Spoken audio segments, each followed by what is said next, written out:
يقول هناك شيء من الشبه بين الله وبيننا، وهم يقولون ليس كمثله شيء. الله يقول ليس كمثله شيء، هم يقولون هناك شيء من الشبه. شنو الحكم اللي يشبه الله بالمخلوقين؟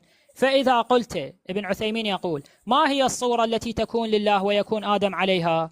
ابن عثيمين يقول قلنا إن الله عز وجل له وجه وله عين وله يد وله رجل.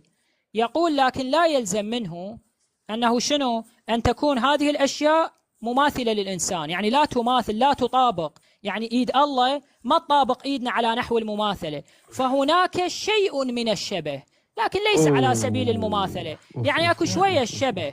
زين، فما حكم الذي شبه الله بالمخلوق؟ تفضل.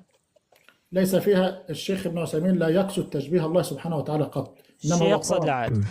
دعني اجاوب اهو. والله انا عارف انك هتجيب دي قبل ما تطرحها. يلا.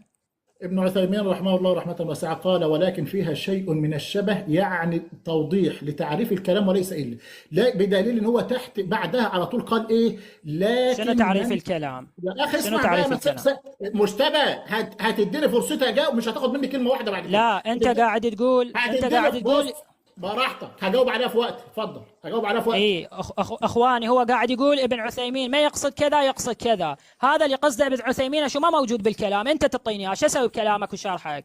هذا كلام ابن عثيمين. فهناك شيء من الشبه لكنه ليس على سبيل المماثلة، يعني ليس على سبيل المطابقة، كما انه يقول هناك الزمرة الاولى من اهل الجنة فيها شبه من القمر، يقول لكن بدون مماثلة، يعني بدون مطابقة. الكلام واضح. وقتك خلص.